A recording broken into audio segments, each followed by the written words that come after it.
Welcome back to B2B Revenue Leaders. Today, I'm joined by Emma Stratton. Emma is the founder at Punchy, where she helps B2B companies with their positioning and messaging. So, of course, that's what we're talking about today. I've been through it a bunch. Position and messaging is hard every single time, but so important. Emma breaks down a bunch of practical tips, a bunch of things you can try out to really improve in that area. So let's dive right into the conversation. Hey, Emma, welcome to the show. Hey, so good to be here, Dustin. Yeah, I'm happy that you joined me. I think I mentioned just before this, we just went through positioning and messaging. It is really hard, so going to pick your brain here and learn a little bit.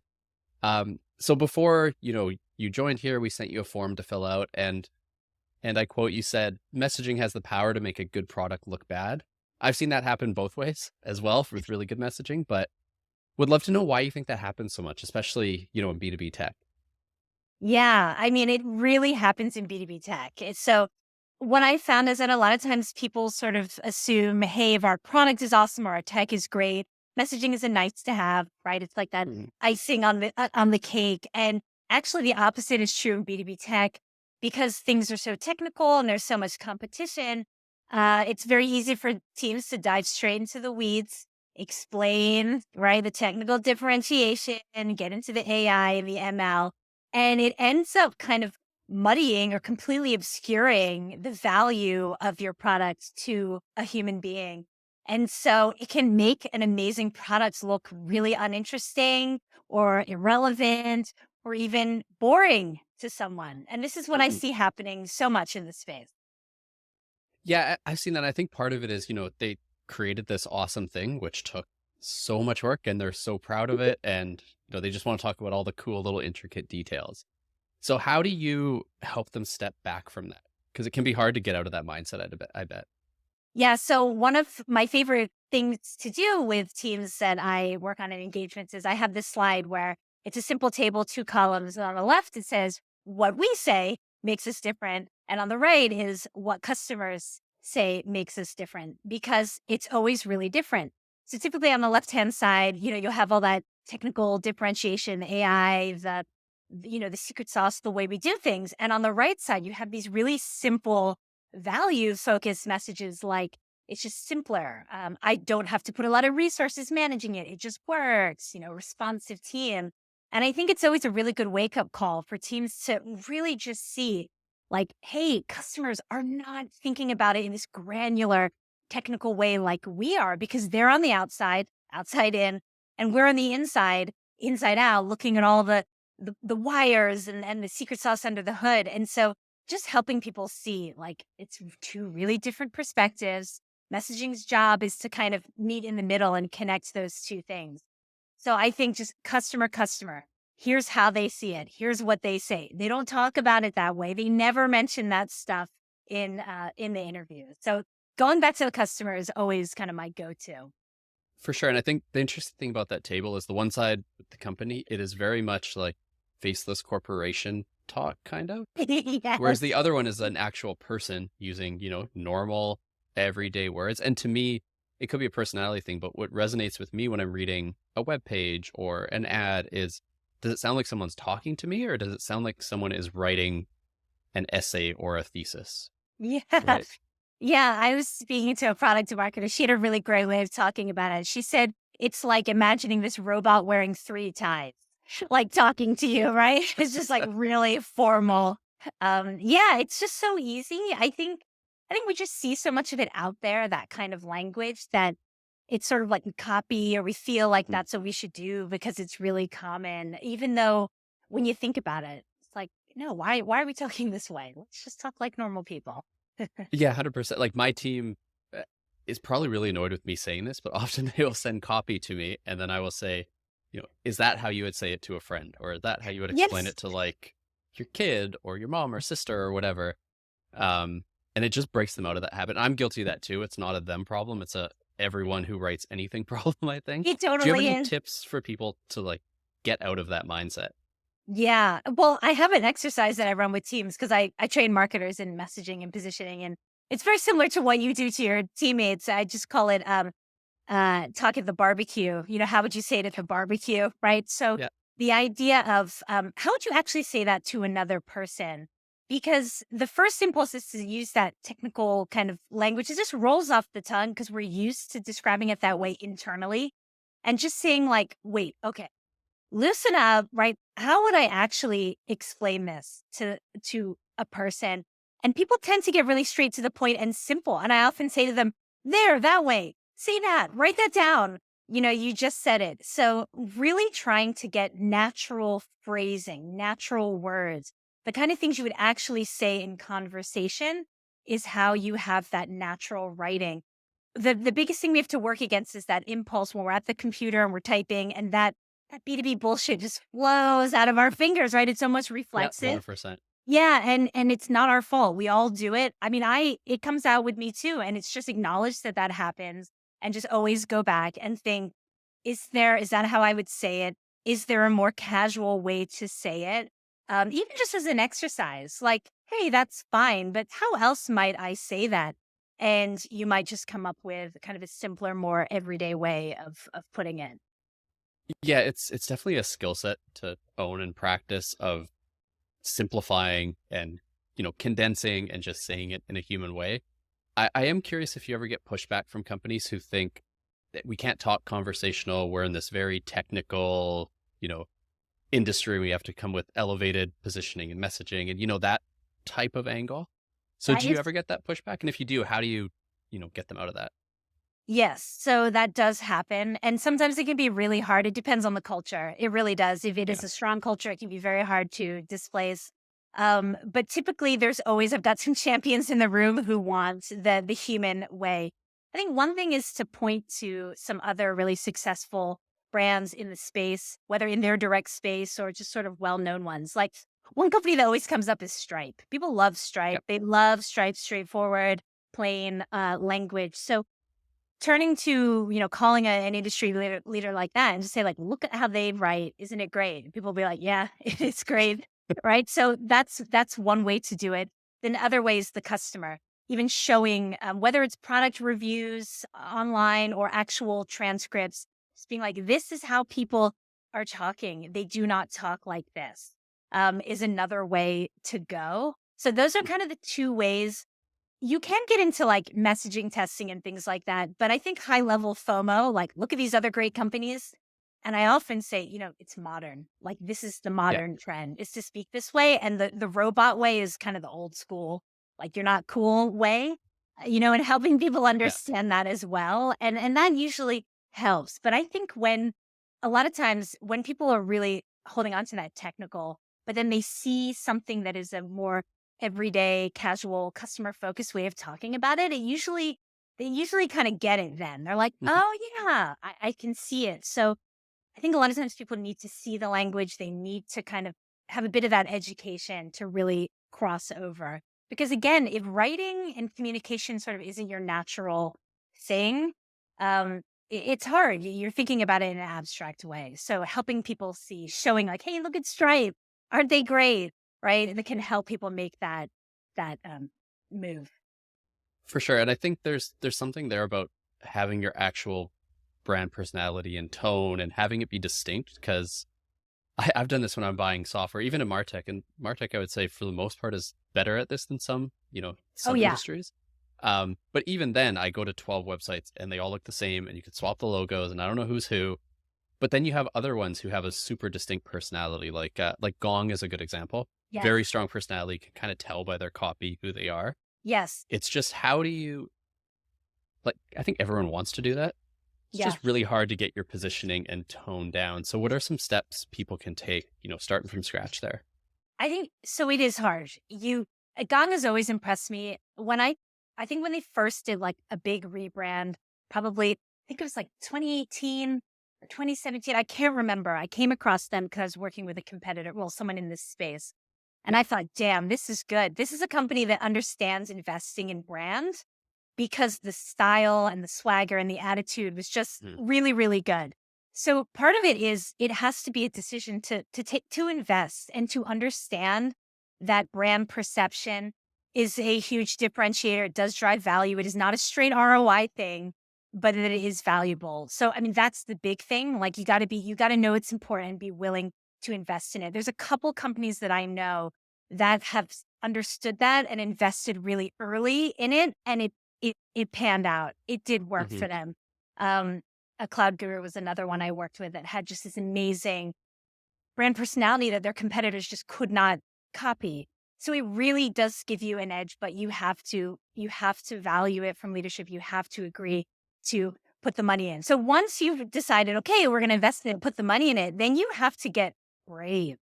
So being different, standing out, doing it differently than everyone else is scary. Like you want to do it in theory, but then you start thinking about the TAM and like the market and the investors, and that takes all the fun out of it, right? You can get really scared and you start thinking like, oh God, are we going to lose like our easy kind of prospects? We're going to turn people off.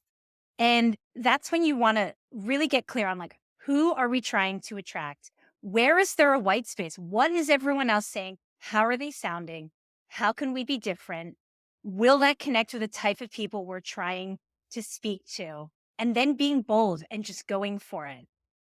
It's not easy and it is scary, but I think if you can take a calculated risk and just be very clear on like, hey, there's an opportunity here, differentiation, connecting with a certain mindset of customer, the rewards are really big. So those are the two. That's kind of my long-winded answer for you there. No, that's a good answer. And I think something I've seen happen, and I've struggled with this as well, is more on the process side there. So almost having too many cooks in the kitchen, right? Oh, Like yes. everyone is giving their 2 cents, and then it just boils down to this watered down, generic, safe copy. So how do you advise companies there on who to bring into that process? How to relinquish ownership to one or two people? Like, what's your strategy on that side? Yeah. So the process that I have is I ask them to bring a core team together.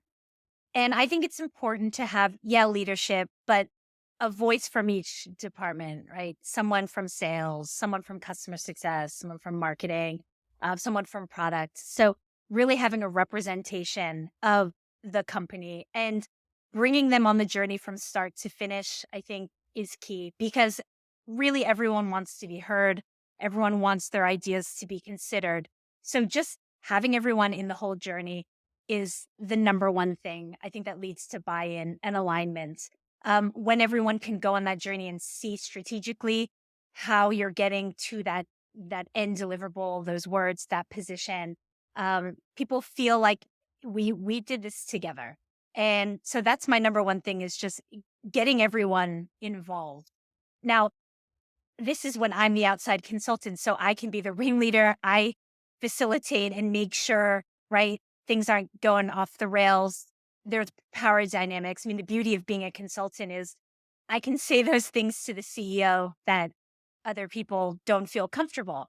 And sometimes it's needed. So that is when I tend to be brought in when teams have tried to do it on their own. And for whatever reason, it's just not happening. And it usually does come down to kind of dynamics, personalities, lack of alignment, power struggles, those things. And sometimes, depending on your team, it can be very hard to push through a strong, unique, differentiated position and messaging because of that. So that's kind of when you bring in the outside person who can just kind of say those things and force teams to really answer those hard questions. Yeah, I like how you framed it, ringleader, because that's really what it is. You kind of Let's collecting the feedback and ushering people around. So I think that's a good way to describe it. And you mentioned positioning and messaging there. So I know, sometimes marketers use those interchangeably, Oh yeah. but I don't view it that way. I'm sure you don't either. And messaging is more like after you have your positioning. So to jump back to the positioning side, though, I know it starts with customer stories, but are there particular, you know, frameworks or a path to help people actually understand this is our audience, this is who we sell to, this is why they care, that foundational positioning? Yeah. I mean, I'm a huge fan of April Dunford's approach in her book, Obviously Awesome. She has a framework, which is around that, which is around what is our secret sauce? What is the value that that secret sauce offers to a defined target audience? And those are kind of like the three ingredients. And she has a great framework. And when that book came out, I was like, you are the best. This is exactly how I think about things. So I love that framework. But when I do positioning with teams, I take a kind of simpler approach around, hey, let's put a stake in the ground. I mean, to me, positioning is stake in the ground focus. We are Mm. going to be this and sacrifice all these other things we could be. I think sacrifice is one of the biggest parts of a clear positioning, not being everything to everyone or saying we do all the things. So for me, I like to ask teams, okay, if we're going for a certain type of audience, well, what's their mindset? Because it's not an industry or a vertical or a demographic. It's a type of person who thinks a certain way and wants a certain thing. So getting into that mindset, like the kind of thinker, the kind of person, um, is a really important thing. And then thinking like, okay, we could stand for this. Well, which one? If we could only stand for one thing, what would that be? And so when you're kind of evaluating what that one thing could be, you want to look at your competitors. What are they standing for? So where's the opportunity, but also what is so authentically true to who we are today and where we're going as a company or where the product is going? What is at the core? What I found is teams are always very clear about that core. And it's always been there. And even as the product evolves, that core vision is always there. But the shiny objects, the fear, the obsession with the hot new startup that got the big valuation and all the funding, the market dynamics, all these external things get people scared and get them to question and think they should change. And I often just bring them back to like, hey, this is always what you set out to do. The way you're doing it is evolving, but let's get more focused on telling that story and more clear. So that's what positioning really is to me. There's a stake in the ground and sacrificing like all the other stuff that could distract from it. Yeah, I like the simplicity and the authenticity because that just makes life easier when you write and Yeah, for messaging, yes. right? Like if you have to be inauthentic and it's really complicated and convoluted, good luck writing that. Yeah. So I like that simplification. I also copy April Dunford stuff and kind of mix it with Andy Raskin stuff and take, a few different areas. Yeah. Yeah, I find hard the part you outlined of getting people to simplify and agree, like, this is our spot. We're going to ignore that other piece of the pie or, that market. So, Any like yeah. tactical tricks almost of Yeah. how to work that magic to get them to agree to that? Yeah, I actually just did this the other week with a team, and I did a slide. So I had a company that was sort of like they were competing. They came from legacy. They were like the next gen and the legacy players. Yeah. But then there was this kind of like hot new startup people popping up, like which happens so much. You've got the legacy people who are trying to do everything. Then you get the hot cloud native startup, and they were kind of like in the middle. And so again, it was like, are we going to go for that market or this market? And they hadn't really made that decision. So I did a visual where I was like, here's a circle with, the legacy market, and here's the hot, new market. This one's big, this one's little, and then kind of doing another overlapping circle of what we could bite out of that.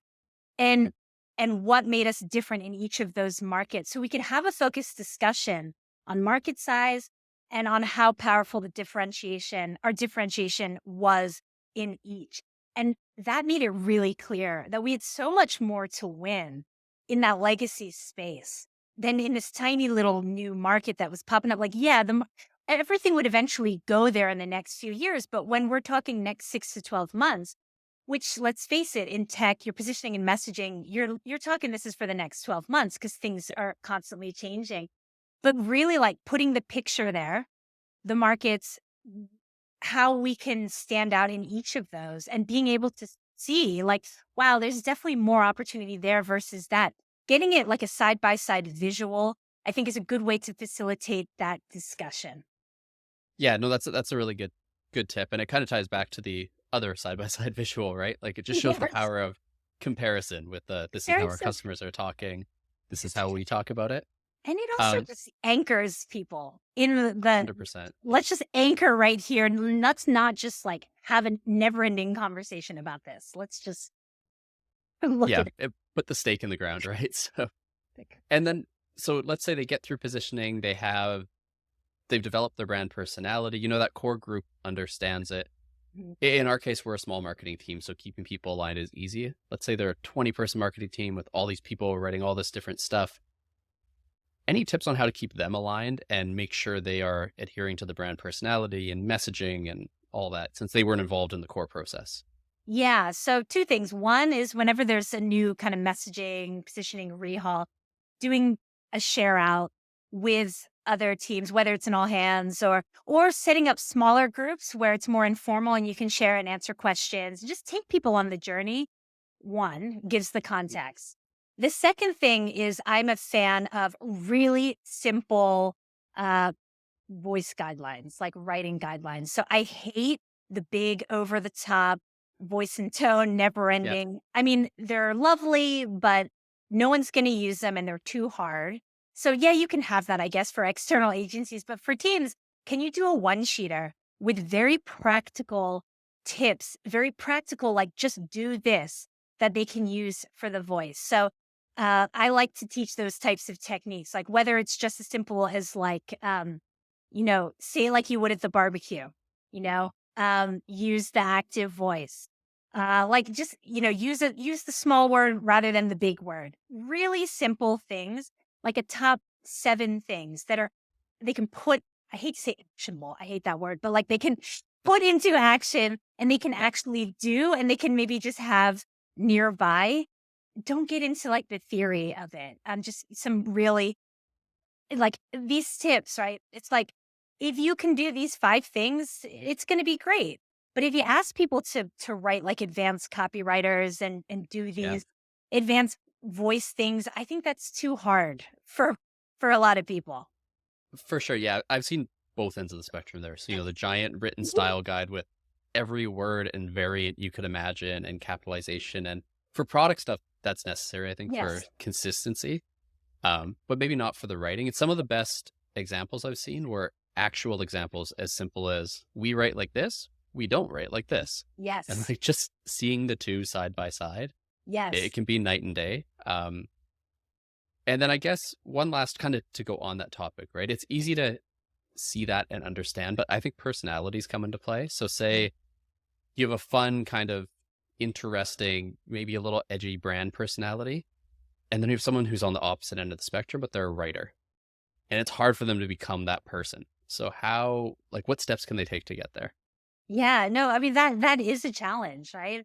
I think I don't know if teams have the luxury of time to do something like this, but just being able to have some free writing, creative brainstorming, exercising together. Because I think when you write, it's scary to write something and put it out there and get bad feedback, and you take it personally, and like there's pressure. I think it's hard. So to give a team a space, like, hey, we got a new voice. Let's have like a free session, for the next hour, and we're just gonna just practice. No bad ideas, put it out there. People write stuff, and then like let's give feedback. Let's say like, hey, I love that, or how could we maybe tone that down, or how could we tone that up? And so the whole thing becomes a learning experience, and it becomes like a safe space to just play. Mm. And I believe you can set a brand voice, but it's going to be the company and the team that actually makes it so and codifies it and brings it to life. And it might shift a bit as you go. So to have that kind of open, collaborative, like let's just have fun, let's play, don't put the pressure on, and then let's kind of give feedback. I think is a good way to go about it if you have that luxury of time. Yeah, I think that's a good tip. And I think it's good to call out writing is scary and putting your thoughts Yes, out there is scary. it is. So, like, maybe it's a me thing. I'm more afraid of writing something stupid than I am of saying something stupid. Yeah. So, what helps me is just having more a conversation about the copy rather than writing initially. So, maybe it's finding what works for your team, like what they feel more comfortable with, right? Yeah, exactly. And I think just acknowledging that it is scary and you feel nervous and you're embarrassed if it looks dumb. I mean, I sense that from so many people, I work with through messaging, and it's real. So I think if you kind of speak to that and create a safe space where people can be creative, they can try new things, because you have to try new things Hmm. um, to stay fresh. Like you have to. And if people are afraid that they'll sound dumb if they won't try something new. So it's part of that culture you want to build. For sure. Yeah, we're all our own worst critics. So, like, I've done a bunch of Yes. these podcasts. I had an old podcast. I still hate watching them. Like, Oh yeah, no, can't watch this. It's like, I created this, now I never want to see it again. Yeah, it's the same with writing. Like you're probably noticing all those little intricate, oh, why did I say that things, whereas other people won't. So it's getting out of that mindset and just letting go. Yeah, I think I've written so much that I actually I don't have those anymore because it's just been being out of me over the years, so Totally. much, so many clients, so much feedback, the highs, the lows for years that I think I am completely immune to it at this point. Although if I tried a new style of writing, I'd be absolutely terrified. Yeah, no, absolutely. So I hate to use this word that you don't like, but thank you for the actionable You're tips. welcome. Putting out stuff that our customers or our listeners are going to use. I know you have a lot of great content on your website as well and on LinkedIn. So where should people go if they want to learn more? Yeah, you can follow me on LinkedIn, Emma Stratton. I share, every day I'm sharing things on there. But even better would go to my website, punchy.co/newsletter. I have a positioning and messaging newsletter called That's Punchy. Every week I send actionable just to help folks get better at positioning and messaging because there's a lot of people who ask me, what can I do? And yeah, offering those simple tips to make it less scary and more fun. Awesome. So we'll include those links in the show notes. But Emma, thanks for joining me. Messaging is hard and you simplified it. So definitely appreciate that. Yeah, thanks for having me. It's been fun, Dustin. Thanks for listening to B2B Revenue Leaders. So my key takeaway from this episode is really just how important simplicity is. So Emma talked about having everything written down and laid out in a simple way that people can actually follow. Too often, I'm sure we've all seen these giant written style guides with every nook and cranny you can possibly think of and all the grammar. And it's easy to get lost and kind of lose track of what you're focusing on. So I like some of her tips there to keep things simple. As always, if you enjoyed this, please reach out to me on LinkedIn, leave a 5-star review. Anything you can to help the podcast is appreciated. On to the next one.